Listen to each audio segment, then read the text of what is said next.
વિદ્યાર્થી મિત્રો પ્રણામ. ધોરણ 10 ગણિત પ્રકરણ 4 દ્વિઘાત સમીકરણ. મિત્રો હવે આ વિડીયોની અંદર આપણે દ્વિઘાત સમીકરણનો ઉકેલ કોને કહેવાય અને દ્વિઘાત સમીકરણનો ઉકેલ શોધવાની કેટલી રીતો છે એ જોવાની છે. અને એ ઉપરાંત એમાં પહેલી રીત છે અવયવની રીત. અવયવની રીતે આપણે અહીંયા કેટલાક દ્વિઘાત સમીકરણ છે એના ઉકેલ શોધવાના છે. તો પહેલા વાત કરીએ દ્વિઘાત સમીકરણનો ઉકેલ. મિત્રો આપણા 8મા ધોરણમાં સ્વરૂપ સમીકરણનો ઉકેલ શોધતા શીખી ગયા હતા. ત્યારબાદ 9મા ધોરણમાં દ્વિચલ સ્વરૂપ સમીકરણ એનો ઉકેલ શોધવાનું શીખી ગયા. આપણે 10મા ધોરણની અંદર પ્રકરણ 3 દ્વિચલ સ્વરૂપ સમીકરણ એના પણ ઉકેલ શોધવાનું શીખી ગયા. તો અહીંયા એવી જ રીતે દ્વિઘાત સમીકરણના ઉકેલની વાત છે. તો ઉકેલ એટલે શું? તો મિત્રો દ્વિઘાત સમીકરણ છે એનું પ્રમાણિત સ્વરૂપ આપણને ખબર છે ax² + bx + c = 0. એટલે કે એમાં એક જ ચલ છે x, પણ એની ઘાત 2 છે. તો કોઈ પણ સમીકરણ હોય દ્વિઘાત સમીકરણ એનો ઉકેલ કોને કહેવાય? તો ઉકેલ એટલે મતલબ શું? એમાં રહેલો જે ચલ છે x હોય કે y હોય, m હોય, n હોય, કોઈ પણ ચલ હોય, એ ચલની એવી કિંમત જે આપેલા સમીકરણનું સમાધાન કરે. સમાધાન કરે એટલે એનો અર્થ શું?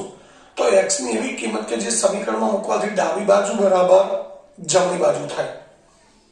તો એને આપણે સમીકરણનો ઉકેલ કહીએ છીએ. એટલે એની વ્યાખ્યા છે ચલ x ની જે કિંમત કે કિંમતો આપેલા દ્વિચલ સ્વરૂપ સમીકરણનું સમાધાન કરે એને એ સમીકરણનો ઉકેલ કહેવાય અથવા તો બીજ કહેવાય. હવે ઉદાહરણ તરીકે લઈએ આપણે સમીકરણ છે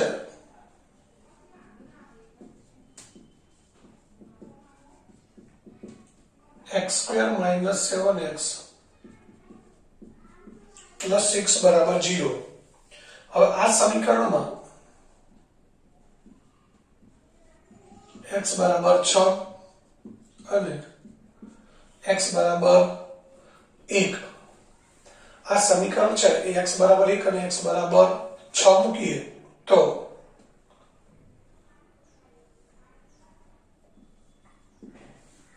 x = 6 અને x = 1 માટે સમીકરણનું સમાધાન થાય છે.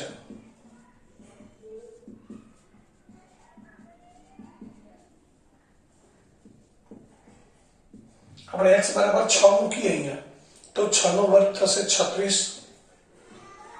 x = 6 લઈએ તો x ની જગ્યાએ આપણે 6 મૂકી દઈએ. 6 નો વર્ગ 36 - 7 × 6 + 6. 6 નો વર્ગ 36 - 7 × 6 = 42 અને +6. 36 + 6 = 42, 42 - 42 0. જમણી બાજુ 0 છે, ડાબી બાજુની કિંમત પણ આપણને 0 મળી. એનો મતલબ એ થાય કે x = 6 સમીકરણનું સમાધાન કરે છે. x = 1 લઈએ તો 1² - 7 × 1 + 6. 1² 1, 7 × 7 + 6. 6 + 1 7, 7 - 7 0. એટલે x = 1 પણ આ સમીકરણનું સમાધાન કરે છે. તો એનો અર્થ એ થયો કે x = 6 અને x = 1 એ આ સમીકરણના ઉકેલ અથવા તો બીજ છે. x = 6 અને x = 1 એ આ સમીકરણના ઉકેલ અથવા બીજ છે કહી શકાય. તો મિત્રો આ દ્વિઘાત સમીકરણ છે એને બે ઉકેલ અથવા બે બીજ છે. આપણે પ્રકરણ 2 ની અંદર દ્વિઘાત બહુપદી ભણી ગયા હતા.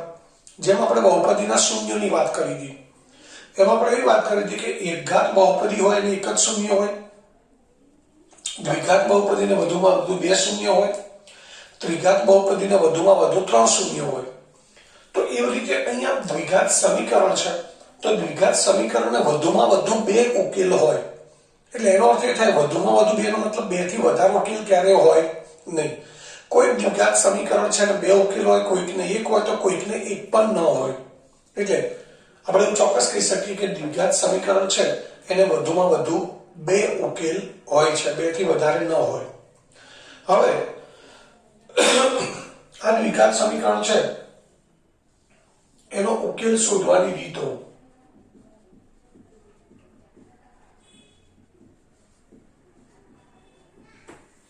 તો આ પ્રકરણમાં આપણે દ્વિઘાત સમીકરણનો ઉકેલ શોધવાની રીતો ભણવાની છે. 3 રીતો છે. એક અવયવીકરણની રીત, બીજી છે પૂર્ણ વર્ગની રીત અને ત્રીજી છે દ્વિઘાત સૂત્રની રીત. જે શ્રીધર આચાર્ય આપેલું છે દ્વિઘાત સૂત્ર અથવા તો વ્યાપક સૂત્ર, એની રીતે આપણે ઉકેલ શોધવાનો છે. તો દ્વિઘાત સમીકરણના ઉકેલ શોધવાની 3 રીતો આપણે આ પ્રકરણમાં ભણવાની છે. તો સૌથી પહેલા ઉકેલ અથવા બીજ કોને કહેવાય એ મિત્રો મગજમાં ક્લિયર હોવું જોઈએ. કે સમીકરણમાં આવેલો ચલ, એ ચલની એવી કિંમત જે આપેલા સમીકરણનું સમાધાન કરે, એટલે કે ચલ x ની જે કિંમતો આપેલા દ્વિઘાત સમીકરણનું સમાધાન કરે તે કિંમતોને આપેલા દ્વિઘાત સમીકરણનો ઉકેલ અથવા તો બીજ કહેવાય. આપણે દ્વિઘાત સમીકરણનો જ અભ્યાસ કરવાનો છે. દ્વિઘાત સમીકરણને વધુમાં વધુ 2 બીજ અથવા 2 ઉકેલ હોય. અહીં આપણી સામે સમીકરણ છે x² - 7x + 6 = 0, જેને 2 ઉકેલ છે x = 6, x = 1. x ની કિંમત 6 અથવા 1 સિવાય બીજી કોઈ પણ મૂકીશું તો ડાબા બરાબર જવાબ મળશે નહીં. એટલે કે આ સમીકરણને 2 ઉકેલ છે. પરંતુ દરેક દ્વિઘાત સમીકરણને 2 ઉકેલ હોય એવું જરૂરી નથી. એટલે કોઈકને 2 ઉકેલ હોય, કોઈકને 1 હોય, તો કોઈકને 1 પણ ન હોય. એટલે આપણે કહી શકીએ કે દરેક દ્વિઘાત સમીકરણ છે કે કોઈ પણ દ્વિઘાત સમીકરણ છે એને વધુમાં વધુ 2 ઉકેલ હોય છે. હવે તો આપણે જોઈએ સ્વાધ્યાય 4.2 ઉપર, કે જેમાં આપણે દ્વિઘાત સમીકરણના ઉકેલ અવયવીકરણની રીતે શોધવાના છે. તો હવે જોઈએ સ્વાધ્યાય 4.2.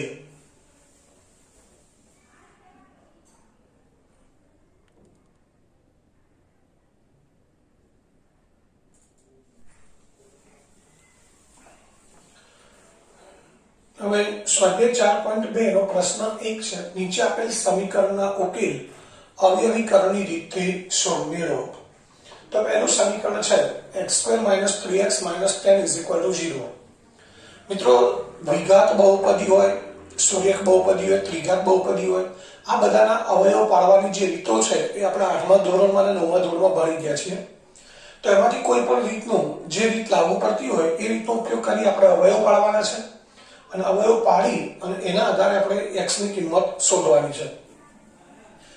તો આ દ્વિઘાત બહુપદી છે, 3 પદવાળી બહુપદી છે. તેમાં મેક્સિમમ આ રીત ઉપયોગ થાય છે કે અંતિમ પદ 10 છે, 10 ના અવયવ પાડીએ જેની બાદબાકી 3 થાય. આપણે આ રીતે કરતા હતા. 10 ના અવયવ પાડીએ જેની બાદબાકી 3 થાય, તો એવા અવયવ પડશે 5 દુ 10. 5 ની આગળ નિશાની આવશે મધ્યમ પદની, મોટા અવયવ આગળ મધ્યમ પદની નિશાની આવશે. ત્યારબાદ 2 છે ત્યાં માઇનસ માઇનસ પ્લસ. તો આ રીતે આપણે અવયવ પાડીએ છીએ x². અહીંયા બંનેની પાછળ આપણે શું કરીએ છીએ મિત્રો? x. એટલે એક અવયવ થઈ ગયો 5x, બીજો અવયવ થશે +2x અને -10 = 0. 3 પદમાંથી 4 પદ બની ગયા. હવે 2 2 ની પેર બનાવીને કોમન કાઢી લઈએ. પહેલા 2 પદમાંથી x કોમન લઈએ તો x - 5. આ 2 માંથી 2 કોમન નીકળશે. 2 કોમન લઈ એટલે x વધે. 10 છે ને 2 વડે ભાગીએ. 2 કોમન લીધા એટલે 10 માંથી 2 બાદ નથી કરવાના, 10 ને 2 વડે ભાગવાના છે. એટલે 5 દુ 10 = 0. હવે મિત્રો 2 પદ બની ગયા. 3 માંથી 4 થયા, 4 માંથી 2 પદ બની ગયા. હવે આ બંનેમાંથી શું કોમન નીકળે? તો બંનેમાં સરખું શું છે? x - 5. તો આપણે x - 5 કોમન કાઢી લઈએ. અહીંયા વધશે x, અહીંયા વધે 2 = 0. આ બંને દ્વિપદીનો ગુણાકાર 0 છે. તો કોઈ પણ 2 પદ કે 2 સંખ્યાનો ગુણાકાર 0 ક્યારે થાય? 2 માંથી કોઈ એક 0 હોય અથવા તો બંને 0 હોય તો આ બંનેમાંથી કોઈ એક 0 છે એટલે આપણે લખી શકીએ x - 5 = 0 અથવા x + 2 = 0. x - 5 = 0 એટલે x = 5 થશે. x + 2 = 0 એટલે x = -2. માટે સમીકરણના 2 બીજ 5 અને -2 છે. તો આ રીતે આપણે અવયવ પાડી અને એના બીજ અથવા તો ઉકેલ શોધવાના છે. ત્યારબાદ બીજી બહુપદી છે 2x² + x - 6 = 0. તો મિત્રો અહીંયા x² નો સહગુણક 1 હતો એટલે આપણે સીધા 10 ના અવયવ પાડે છે. અહીંયા x² નો સહગુણક 2 છે તો આપણે શું કરીએ છીએ 6 ને 2 વડે ગુણીએ છીએ એટલે કેટલા થશે 6 દુ 12. હવે 6 દુ 12 થાય. 12 ના અવયવ પાડીએ જેની બાદબાકી x નો સહગુણક કેટલો છે 1. તો 12 ના અવયવ પાડીએ જેની બાદબાકી 1 થાય એવા અવયવ પડશે 4 તરી 12. 4 આગળ મધ્યમ પદની નિશાની આવશે. 3 આગળ પ્લસ માઇનસ. મિત્રો જ્યારે x² નો સહગુણક 1 સિવાયની કોઈ સંખ્યા હોય ત્યારે આપણે તમને એક ટૂંકી રીત સમજાવેલી છે ચોકડી પાડવાની રીત. આપણે આ રીતે ચોકડી પાડી દઈએ. ઉપર શું મૂકવાનું છે પહેલું પદ છે એમાંથી સ્ક્વેર કાઢી નાખવાનું છે એટલે 2x વધે. ત્યારબાદ આપણી પાસે બે અવયવ છે 4 એને પહેલા મૂકવાનો છે +4 પછી -3 એને પાછા મૂકી દઈએ. હવે અહીંયા પ્રથમ પદ હોય એને ખાલી સ્ક્વેર કાઢવાનો છે એટલે 2x વધે ઉપર મૂકી દીધા. જે બે અવયવ મળ્યા છે આપણે નીચે મૂકવાના છે. પહેલા મોટો અવયવ પછી નાનો અવયવ. હવે આ બેના છેદ ઉડે છે 2 દુ 4 ઉડાડી દઈએ તો એક અવયવ વધ્યો આપણી પાસે x + 2. બીજો અવયવ છે 2x - 3 = 0. અહીંયા પણ 2 નો ગુણાકાર 0 છે. 2 નો ગુણાકાર 0 છે એનો મતલબ 2 માંથી કોઈ એક 0 હોય એટલે x + 2 = 0 અથવા 2x - 3 = 0. x + 2 = 0. 2 ને સામે લઈ જઈએ તો માઈનસ થઈ જશે. અહીંયા 3 ને સામે લઈ જઈએ તો માઈનસ છે તો પ્લસ થશે એટલે 2x = 3. આપણે x ની કિંમત શોધવી છે તો 2 ને સામે લઈ જઈએ એટલે 2 ભાગ ગુણાકારમાં છે તો ભાગાકારમાં જશે એટલે x બરાબર મળે 3/2. તો માટે આપણે લખી શકીએ સમીકરણના ઉકેલ -2 અને 3/2 છે. તો આ બીજો દાખલો થયો. હવે ત્યારબાદ ત્રીજો પ્રશ્ન જોઈએ.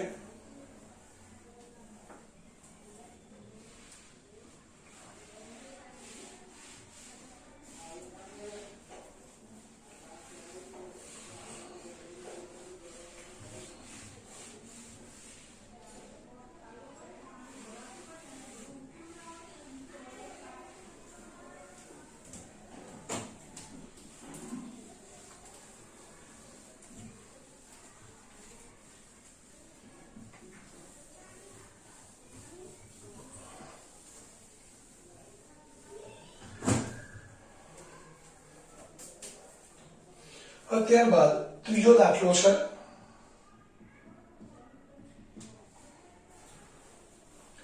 √2x² + 7x + 5√2 = 0. √2x² + 7x + 5√2 = 0. મિત્રો અહીંયા પણ એ જ કરવાનું છે. x નો સહગુણક √2 છે તો √2 ને પહેલા 5√2 સાથે ગુણીએ તો √2 * 5√2 ગુણાકાર કેટલો થાય √2 * √2 થશે અને 5 દુ 10 એટલે ગુણાકાર થયો આ બંનેનો 10. હવે આપણે 10 ના અવયવ પાડવા છે જેનો સરવાળો 7 થાય. અહીંયા નિશાની શું છે છેલ્લા પદ આગળ પ્લસ એટલે બે અવયવનો સરવાળો કરવાનો. એ સરવાળો કેટલો થવો જોઈએ મધ્યમ પદના સહગુણક જેટલો.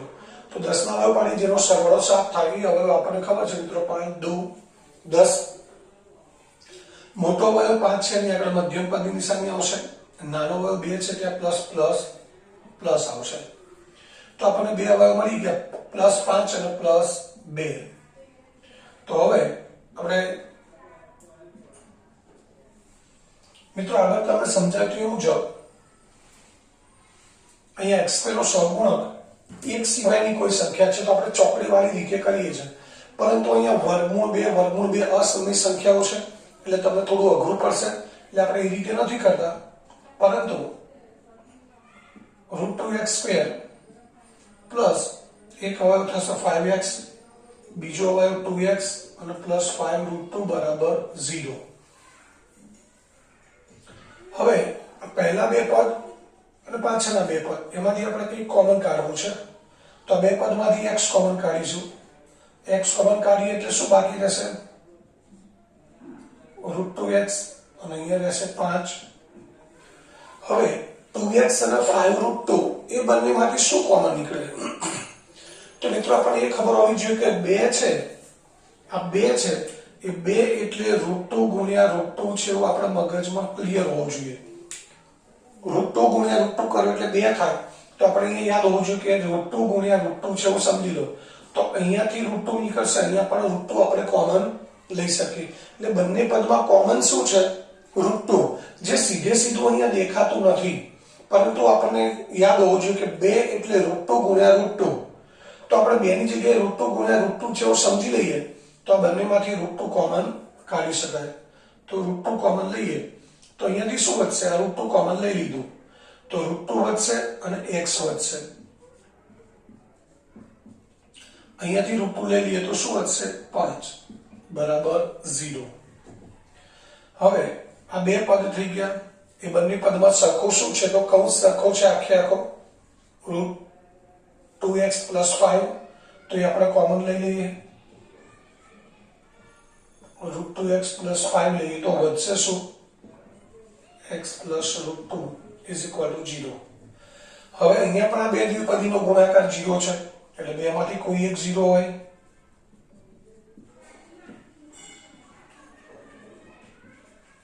√2x + 5 બરાબર 0. તો √2x બરાબર શું થશે? -5. અહીંયા x બરાબર -√2. આપણે અહીં x ની કિંમત શોધવી છે, તો √2 ને ક્યાં લઈ જઈશું? 5 ના છેદમાં. એટલે x બરાબર શું મળ્યું? 5/-√2. અને બીજી x ની કિંમત મળી -√2. માટે લખી શકીએ સમીકરણના બે બીજ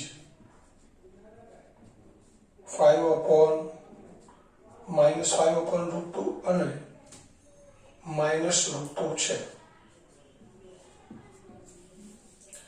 તો આ પ્રશ્ન નંબર દાખલા નંબર 3 થયો. હવે ચોથો દાખલો છે 2x² - x + 1/8.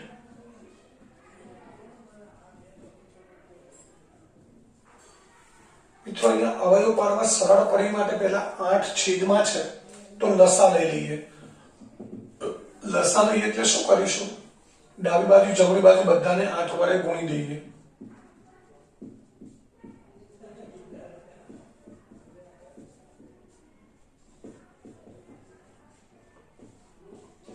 ઉડી ગયા. અહીંયા 8 × 2 16x² - 8x + 1 બરાબર 0. 8 ગુણ્યા 0 તો 0 થવાના છે. હવે આના જેવું થઈ ગયું, 16 ને 1 સાથે ગુણીએ એટલે 16 × 16. 16 ના અવયવ પાડીએ એટલે એનો સરવાળો થશે 8. તો મિત્રો એવા કયા અવયવ પડશે? 16 ના 4 ગુણ્યા 4, 4 ગુણ્યા 4 16. પહેલા 4 છે એની આગળ મધ્યમ પદની નિશાની આવશે, પછીના 4 છે ત્યાં માઇનસ પ્લસ માઇનસ. તો હવે આપણને બે અવયવ મળી ગયા 4 4. આપણે લખી શકીએ 16x² - 4x - 4x + 1 બરાબર 0. હવે બે પદમાંથી કોમન કાઢી લઈએ આપણે. તો પહેલા બે પદ છે એમાંથી 4x કોમન નીકળશે, કારણ કે 16 ને 4 વડે ભાગી શકાય. 4x કોમન લઈએ એટલે 4x - 1 વધે. આ બેમાંથી કોઈ સામાન્ય અવયવ દેખાતો નથી, એટલે કોઈ સામાન્ય અવયવ ના હોય એટલે એક તો હોય જ, એટલે બંનેમાંથી એક કોમન લઈએ. પરંતુ આ પદ માઈનસ છે એટલે આપણે એક માઈનસ લઈશું. આ મિત્રો ખાસ ધ્યાન રાખવાનું છે કે જ્યારે કોઈ બે પદમાંથી આગળનું પદ પ્રથમ પદ માઈનસ હોય ત્યારે આપણે માઈનસ નિશાની કોમન લઈએ છીએ. માઈનસ કોમન લઈએ એટલે બંનેની નિશાની બદલાઈ જાય, એટલે 4x છે પ્લસ થઈ જશે અને 1 માઈનસ થઈ જશે. હવે આ બેમાંથી શું કોમન નીકળે છે? તો બંનેમાં કોમન શું છે? 4x - 1 એ કોમન લઈએ તો અહીંયા શું વધશે? 4x અને અહીંયા -1 બરાબર 0. અહીંયા પણ બંનેનો ગુણાકાર 0 છે, તો 4x - 1 બરાબર 0 અથવા 4x - 1 બરાબર 0. તો અહીંયા 4x બરાબર 1 અથવા 4x બરાબર 1. તો x બરાબર 1/4 અહીંયા પણ x બરાબર 1/4.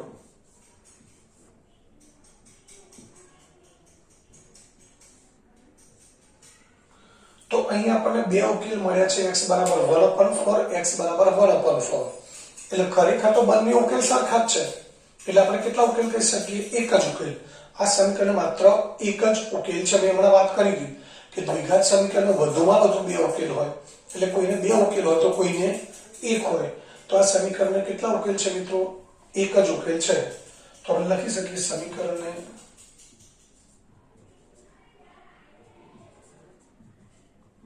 એક જ બીજ 1/4 છે.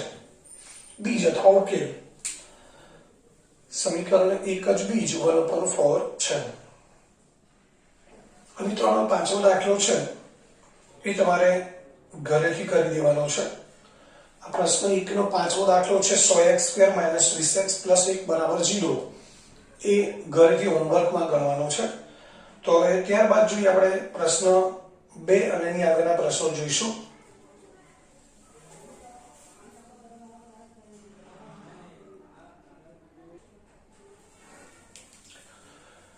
મિત્રો સ્વાધ્યાય 4.2 નો પ્રશ્ન 1. તો પ્રશ્ન 1 માં આપણને એવું આપેલું છે કે પાઠ્યપુસ્તકના ઉદાહરણ 1 માં આપેલા પ્રશ્નોના ઉકેલ મેળવો. તો પાઠ્યપુસ્તકનું ઉદાહરણ 1 છે એમાં બે પ્રશ્નો છે અને બંને પ્રશ્નોની અંદર ખાલી જે આપણને રકમ આપેલી છે, કુલ પ્રશ્ન આપેલો છે એનું ગણિતિક સ્વરૂપ બનાવેલું છે, મતલબ એને દ્વિઘાત સમીકરણમાં ફેરવેલા છે, પરંતુ એ જ પ્રશ્નોનો આપણે ઉકેલ મેળવવાનો છે. તો પહેલો પ્રશ્ન જોઈએ કે જોન અને જીવંતી પાસે કુલ 45 લખોટીઓ હતી. જોન અને જીવંતી એમની પાસે કુલ 45 લખોટીઓ હતી. પ્રત્યેક વ્યક્તિ 5-5 લખોટી ખોઈ કાઢે છે. બંને પાસેથી 5-5 લખોટીઓ ખોવાઈ જાય છે અને હવે તેમની પાસે બાકી રહેલી લખોટીઓ છે એની સંખ્યાનો ગુણાકાર 124 થાય છે. તો તેમની પાસે શરૂઆતમાં કેટલી લખોટીઓ હતી? જોન અને જીવંતી એ બંને પાસે કુલ 45 લખોટીઓ છે. બંને પાસેથી 5-5 લખોટીઓ ખોવાઈ જાય છે. ત્યારબાદ જે બાકી વધી એ લખોટીઓની સંખ્યાનો ગુણાકાર 124 થાય છે. તો પહેલા બંને પાસે એટલે કે શરૂઆતમાં બંને પાસે કેટલી લખોટીઓ હતી એ શોધવાનું છે. તો મિત્રો આપણે શોધવાનું છે કે જોન અને જીવંતી પાસે શરૂઆતમાં કેટલી લખોટી હતી. કુલ 45 લખોટી છે, એટલે જોન પાસે 25 હોય, જીવંતી પાસે 20 હોય. જોન પાસે 20 અને જીવંતી પાસે 25 હોય. જોન પાસે 26 અને જીવંતી પાસે 19 હોય. જોન પાસે 19, જીવંતી પાસે 26 હોય. જોન પાસે 40 અને જીવંતી પાસે 5 હોય. જોન પાસે 5 અને જીવંતી પાસે 40 હોય. કોઈ પણ સંખ્યા હોઈ શકે, પરંતુ કુલ લખોટીઓ 45 હતી એ નક્કી છે. તો જોન પાસે કેટલી લખોટી હશે, જીવંતી પાસે કેટલી લખોટી હશે ચોક્કસપણે આપણે કહી શકીએ નહીં. તો આપણે શું કરવું પડશે? અહીંયા કોઈ એક માટે ધારવું પડશે x. એટલે કે ધારો કે જોન પાસે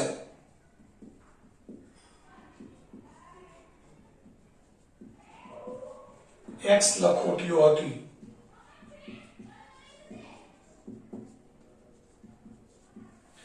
હવે બંને પાસે કુલ કેટલી લખોટીઓ હતી? 45.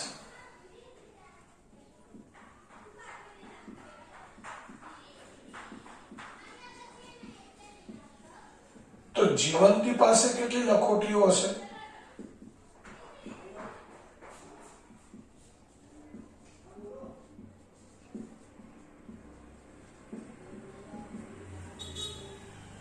મિત્રો કુલ લખોટી 45, માંથી જોન પાસે x છે, તો જીવંતી પાસે કેટલી બાકી વધી?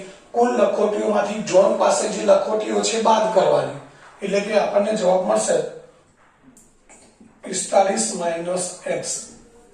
જીવંતી પાસે કેટલી લખોટીઓ હશે? 45 - x. આ શરૂઆતની લખોટીની વાત થઈ. હવે બંને પાસે જે લખોટીઓ હતી એમાંથી 5-5 લખોટીઓ ખોવાઈ જાય છે. મિત્રો અહીંયા ગુણાકાર જે 124 આપ્યો છે એ કઈ લખોટીનો? કે બંને પાસે લખોટીઓ હતી એમાંથી 5-5 ખોવાઈ ગયા બાદ જે બાકી વધી એનો ગુણાકાર છે. તો જોન પાસે x લખોટીઓમાંથી 5 ખોવાઈ જાય તો કેટલી વધશે? ખોઈ જાય એટલે 5 ઓછી થઈ, x માઇનસ 5. જીવનથી 5 લખોટી ખોઈ નાખે છે તો એની પાસે 5 લખોટીઓ ઓછી થશે. 45 માઇનસ x માઇનસ 5 એટલે એની પાસે 40 માઇનસ x લખોટીઓ થશે. એટલે બંને 5 લખોટીઓ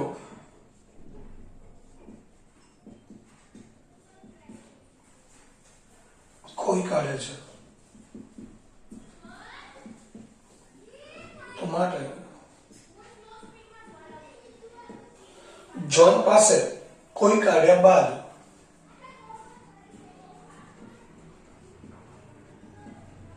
લખોટીઓની સંખ્યા કેટલી હશે? x માઇનસ 5 અને જીવંતી પાસે લખોટીઓની સંખ્યા 45 માઇનસ x માઇનસ 5. 45 માંથી 5 બાદ કરીએ એટલે 40 માઇનસ x. 45 માંથી 5 બાદ કરીએ 40 વધે. 40 માઇનસ x લખોટીઓ કોની પાસે હશે? જીવંતી પાસે. હવે બંનેનો ગુણાકાર કેટલો આપેલો છે? 124. બંનેનો એટલે કોનો? તો જ્હોન પાસે કેટલી લખોટી છે? x minus 5.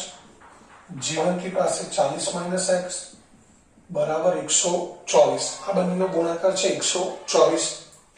હવે આપણે સમીકરણ બનાવવા માટે દ્વિપદીનો વિસ્તરણ કરીએ.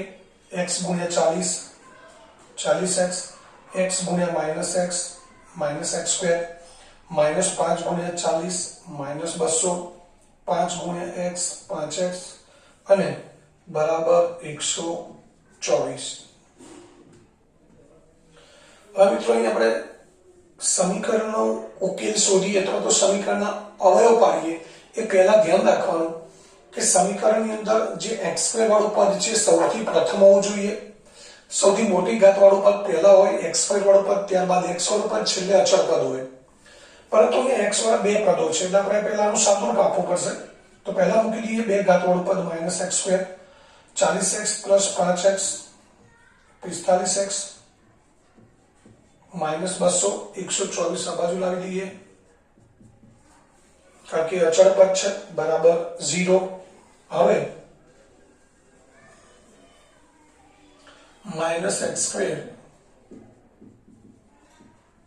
પ્લસ 45x માઇનસ 200 ગુણ્યા માઇનસ 200 માઇનસ 124 એટલે માઇનસ 324 બરાબર 0.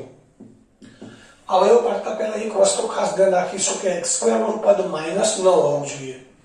પાછળના પદો માઇનસ હોય તો ચાલે. તો અહીંયા x² વાળું પદ માઇનસ છે તો આપણે બધા પદોમાંથી માઇનસ નિશાની કોમન લેવી પડે. પ્રથમ પદ પ્લસ કરવા માટે માઇનસ નિશાની કોમન લઈએ એટલે બધા પદોની નિશાની બદલાઈ જશે.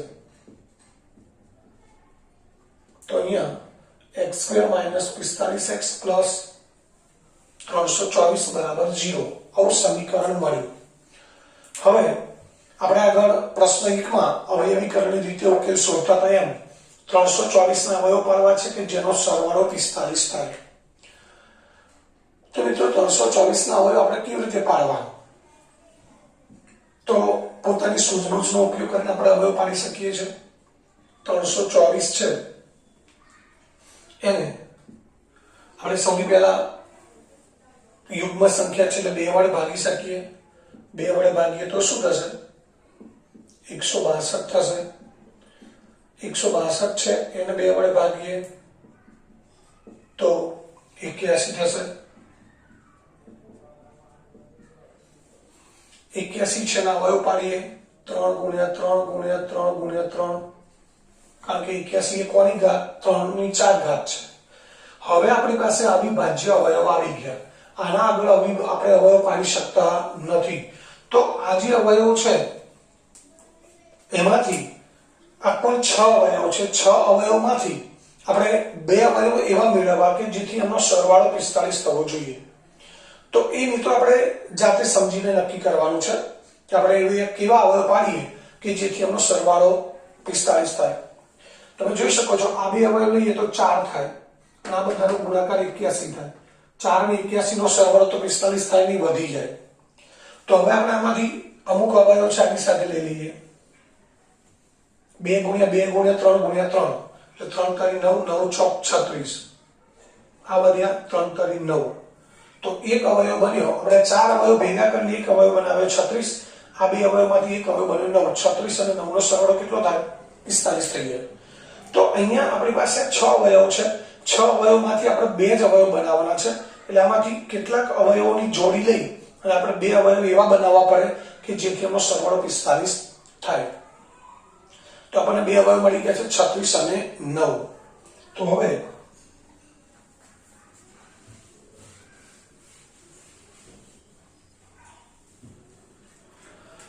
અહીંયા આપણે લખી શકીએ x² - 36x.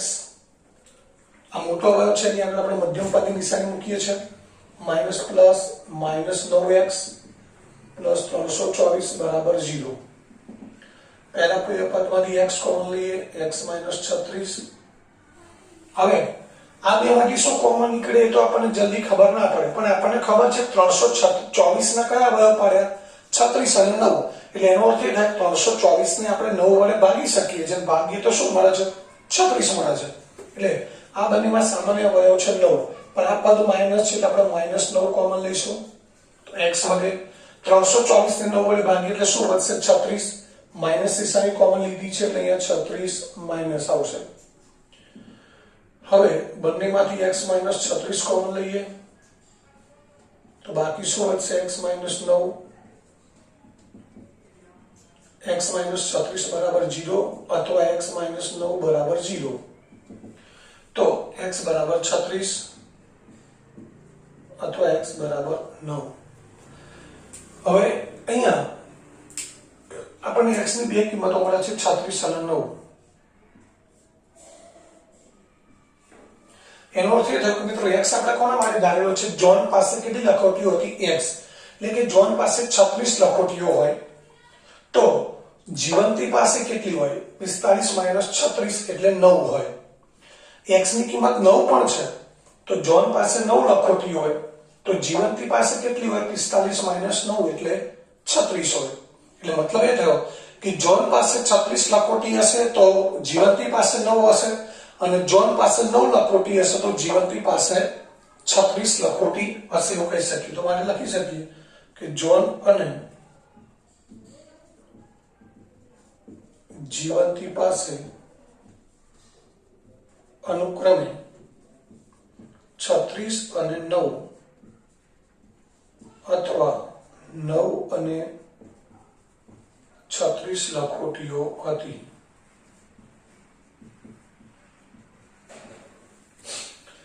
એ મિત્રો x ની બંને કિંમતો ધન છે એટલે બંને જવાબ સાચા છે. એટલે એનો મતલબ એ છે કે જોન પાસે 36 લખોટી પણ હોય, 9 પણ હોય.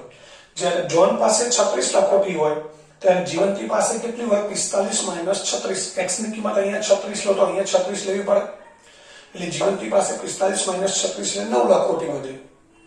જો x બરાબર 9 લઈએ તો જોન પાસે 9 લખોટી હોય તો અહીંયા x બરાબર 9 મૂકીએ તો જીવંતી પાસે કેટલી લખોટી હોય? 45 - 9 એટલે 36 હોય.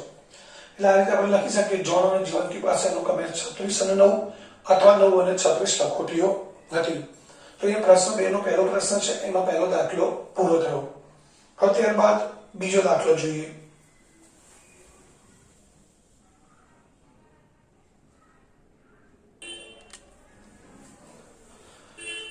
હવે ત્યારબાદ પ્રશ્ન 2 છે, બીજો દાખલો છે કે એક કુટીર ઉદ્યોગ એટલે લઘુ ઉદ્યોગ એક દિવસમાં કેટલા રમકડા બનાવે છે?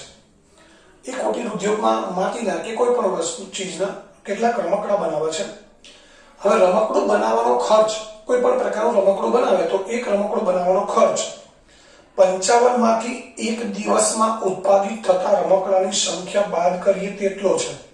મિત્રો ધ્યાનથી આ વિધાન સમજવાનું છે કે એક રમકડું બનાવવાનો ખર્ચ કેટલો થાય? તો એ દિવસે જેટલા રમકડા બનાવ્યા છે, રમકડા બનાવવાનો ખર્ચ કેવી રીતે ખબર પડે એ અહીંયા સમજવાનું છે. તો એક રમકડું બનાવવાનો ખર્ચ 55 માંથી તે દિવસે ઉત્પાદિત થતા રમકડાની સંખ્યા બાદ કરીએ તેટલો છે.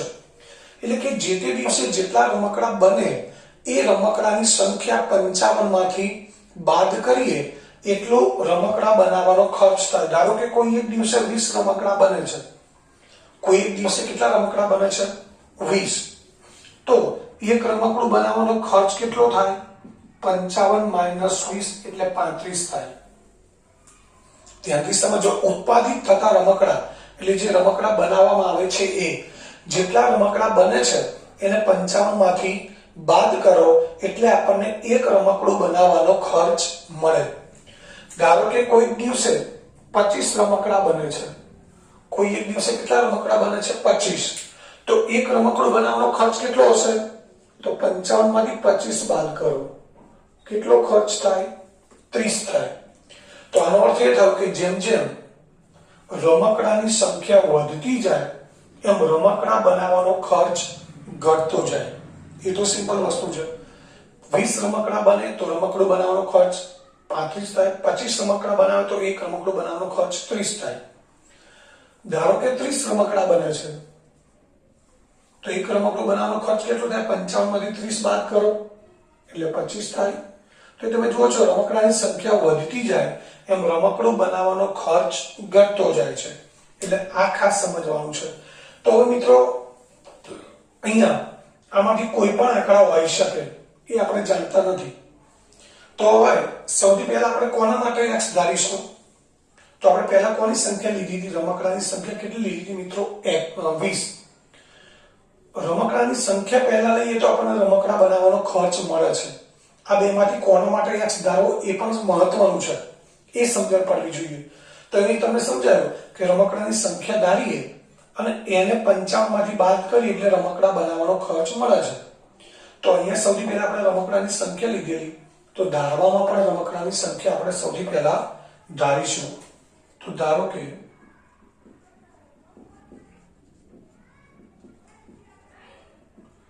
એક રમકડું બનાવવાનો ખર્ચ બરાબર ₹x છે. સોરી, રમકડાની સંખ્યા મિત્રો આપણે ધારવાની છે.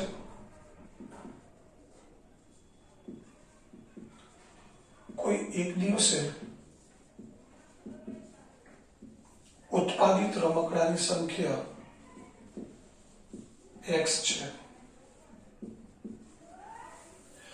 રમકડાની સંખ્યા આપણે ધારી લીધી. હવે રમકડા બનાવવાનો ખર્ચ કેવી રીતે શોધવાનો છે? તો 55 માંથી રમકડાની સંખ્યા બાદ કરવાની છે. અહીંયા રમકડાની સંખ્યા કેટલી છે? x.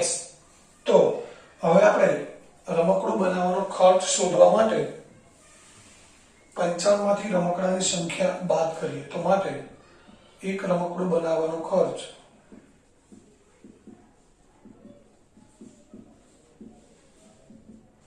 બરાબર 55 માઇનસ x રૂપિયા થાય. 55 માંથી રમકડાની સંખ્યા બાદ કરીએ એટલે આપણને રમકડું બનાવવાનો ખર્ચ મળે. હવે કોઈ એક દિવસે કુલ ઉત્પાદન ખર્ચ એટલે શું મિત્રો?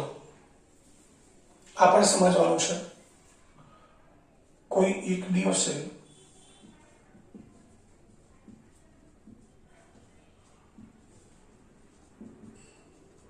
કુલ ઉત્પાદન ખર્ચ ₹750 છે. કુલ ઉત્પાદન ખર્ચ એટલે શું? તો ધારો કે કોઈ એક દિવસે 20 રમકડા બને છે. રમકડા કેટલા બને છે? 20. અને ઉત્પાદન ખર્ચ એક રમકડાનો ઉત્પાદન ખર્ચ ₹35 છે. 20 રમકડા બને તો ઉત્પાદન ખર્ચ કેટલું આવે? 55 માંથી 20 બાદ કરો એટલે 35 આવે. તો એક રમકડાનો ઉત્પાદન ખર્ચ 35 થયો. તો એવા કેટલા રમકડા બને છે? 20. તો કુલ ઉત્પાદન ખર્ચ કેવી રીતે મળે મિત્રો? એ આપણે સમજી શકીએ. એક રમકડું બનાવવાનો ખર્ચ ₹35 હોય તો 20 રમકડા બનાવવાનો ખર્ચ કેટલો હોય? 35 ગુણ્યા 20 એટલે કેટલા થાય? 750. એટલે કે રમકડાની સંખ્યા અને એક રમકડાનો ઉત્પાદન ખર્ચ એ બંનેનો ગુણાકાર કરીએ એટલે આપણને કુલ ઉત્પાદન ખર્ચ મળે. એક ઉદાહરણ તમારી સામે મૂક્યું છે કે રમકડા 20 બનતા હોય તો એક રમકડું બનાવવાનો ખર્ચ ₹35 થાય. તો કુલ ઉત્પાદન, બધા રમકડાનું કુલ ઉત્પાદન ખર્ચ કેટલું થાય? તો 35 ગુણ્યા 20 એટલે સોરી અહીં 700 આવશે. 35 ગુણ્યા 20 એટલે 700 કુલ ઉત્પાદન ખર્ચ થયો. આ એક ઉદાહરણ લીધું છે, પરંતુ અહીંયા ઉત્પાદન ખર્ચ કેટલું છે? 750. મિત્રો આપણે એ સમજવાનું છે કે કુલ ઉત્પાદન ખર્ચ કેવી રીતે મળે. તો 35 શું છે? રમકડાનો ઉત્પાદન ખર્ચ, અને 20 શું છે? રમકડાની સંખ્યા. એટલે કે કુલ ઉત્પાદન ખર્ચ કેવી રીતે મળે? રમકડાની સંખ્યા અને એક રમકડાનો ઉત્પાદન ખર્ચ એટલે કે એક રમકડો બનાવવાનો ખર્ચ, એ બંનેનો ગુણાકાર કરીએ એટલે આપણને કુલ ઉત્પાદન ખર્ચ મળે. તો હવે સમીકરણ બનાવવા માટે શું કરવાનું છે? તો આ બંનેનો ગુણાકાર કરવાનો છે, રમકડાની સંખ્યા અને રમકડું બનાવવાનો ઉત્પાદન ખર્ચ, એ બંનેનો ગુણાકાર કોના જેટલો થાય? કુલ ઉત્પાદન ખર્ચ એટલે કે 750 થાય. એટલે સમીકરણ બનાવવા માટે શું કરવાનું એ મહત્વનું છે. અહીં એવો ક્યાંય ઉલ્લેખ નથી કર્યો, આપણને અહીંયા રકમ આપેલી છે એ પૂરી થઈ ગઈ. તો હવે આપણે શું કરવાનું એ આપણે જાતે વિચારવાનું છે. એટલે આપણને એ ખબર પડી જોઈએ કે રમકડાની સંખ્યા અને એક રમકડું બનાવવાનો ખર્ચ, આ બંનેનો ગુણાકાર કરીએ એટલે કુલ ઉત્પાદન ખર્ચ મળે. તો આપણે લખી દઈએ કુલ ઉત્પાદન ખર્ચ બરાબર રમકડાની સંખ્યા ગુણ્યા એક રમકડું બનાવવાનો ખર્ચ. કુલ ઉત્પાદન ખર્ચ છે 750, રમકડાની સંખ્યા x, એક રમકડું બનાવવાનો ખર્ચ 55 - x. તો અહીંયા સમીકરણ બનાવવા શું કરીશું? x ગુણ્યા 55 55x, x ગુણ્યા x x². અહીં મિત્રો x² વાળું પદ માઇનસ છે, તો આ બંને પદને આપણે ડાબી બાજુ લાવી દઈએ એટલે x² પ્લસ થઈ જાય, 55 માઇનસ થાય અને 750 તેના ત્યાં છે એટલે પ્લસ રહેશે. હવે આપણે 750 ના અવયવ પાડીએ જેનો સરવાળો 55 થાય. કોના અવયવ પાડવા છે? 750 ના જેનો સરવાળો 55 થાય. તો મિત્રો આપણે આવું પણ કરી શકીએ, 750 બરાબર 75 ગુણ્યા 10. થોડું ઝડપથી કરવું હોય તો 75 ના અવયવ પાડીએ 25 ગુણ્યા 3 અને 10 ના અવયવ પાડીએ 2 ગુણ્યા 5. આપણે અહીંયા સરવાળો કેટલો લાવવાનો છે મિત્રો? 55 સરવાળો લાવવાનો છે. તો અહીં આપણે અવયવ એવા પાડવાના કે જેથી સરવાળો 55 થાય. 75 ગુણ્યા 10, અહીંયા કુલ ઉત્પાદન ખર્ચ છે 750. તો આપણે અવયવ એવા પાડીએ કે જેથી સરવાળો આપણને 55 મળે. તો એના માટે હજુ આપણે અહીંયા એક અવયવ લઈએ 25 અને આ ત્રણ અવયવ ભેગા કરીએ તો 5 દુ 10 10 તરી 30. 25 અને 30 કેટલા થઈ જાય? 55 થઈ જાય. મિત્રો સમજો, 75 ના અવયવ પડે 25 તરી 75, 10 ના અવયવ પડે 2 ગુણ્યા 5. હજુ 25 ના અવયવ પડી શકે છે, પણ અહીંયા આપણે ચેક કરી લઈએ કે 25 એક અવયવ તરીકે લઈએ, આ ત્રણ અવયવનો ગુણાકાર કરીને બીજો અવયવ લઈએ તો 5 દુ 10 10 તરી 30 એટલે 30 અને 25 જે બેનો સરવાળો કેટલો થાય? 55. તો આપણે જે અવયવ જોઈએ છે કે જેનો સરવાળો 55 થાય એ બે અવયવ મળી ગયા. કયા અવયવ મળે છે મિત્રો? 30 અને 25. તો હવે આપણે આગળ જવાની જરૂર નથી.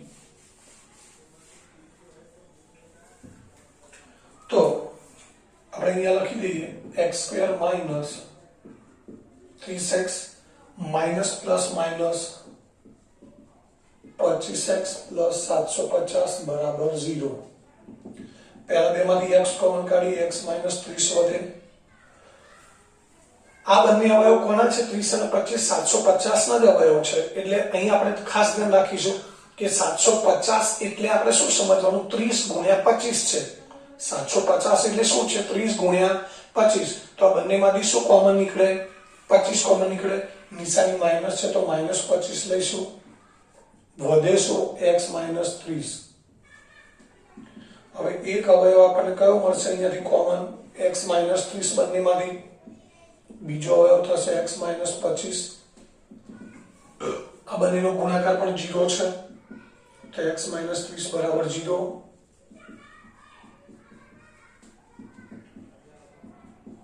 30 સામે જાય તો x બરાબર 30, 25 સામે જાય તો x બરાબર 25. તો અહીંયા x ની બે કિંમત મળી છે 30 અને 25. x કોના માટે ધારેલ છે? રમકડાની સંખ્યા.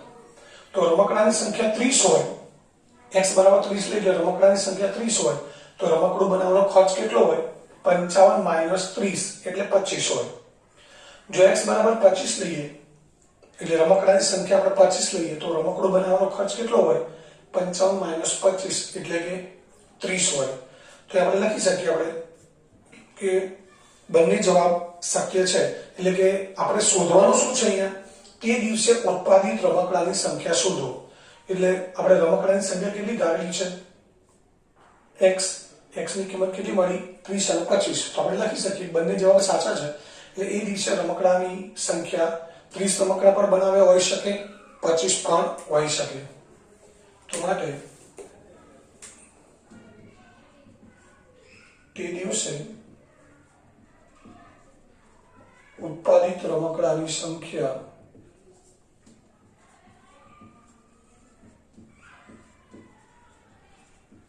30 અથવા 25 હશે. તે દિવસે ઉત્પાદિત એટલે બનાવેલા રમકડા એની સંખ્યા કેટલી હશે? 30 અથવા 25. કારણ કે બંને જવાબ ધન છે એટલે બંને જવાબ સાચા હોઈ શકે. તો આ ઉદાહરણ 2 છે એનો બીજો દાખલો થયો. હવે ત્યારબાદ આગળના દાખલા જોઈએ. તો આ રીતે મિત્રો આપણને કુલ પ્રશ્નો આપેલા છે એની પરથી દ્વિઘાત સમીકરણ બનાવવાનું છે અને એ દ્વિઘાત સમીકરણ છે એના અવયવીકરણની રીતે ઉકેલ શોધીએ એટલે આપણને x મળી જાય અને x ઉપરથી આપણે જે કિંમત શોધવાની છે એ કિંમત આપણે શોધી શકીએ.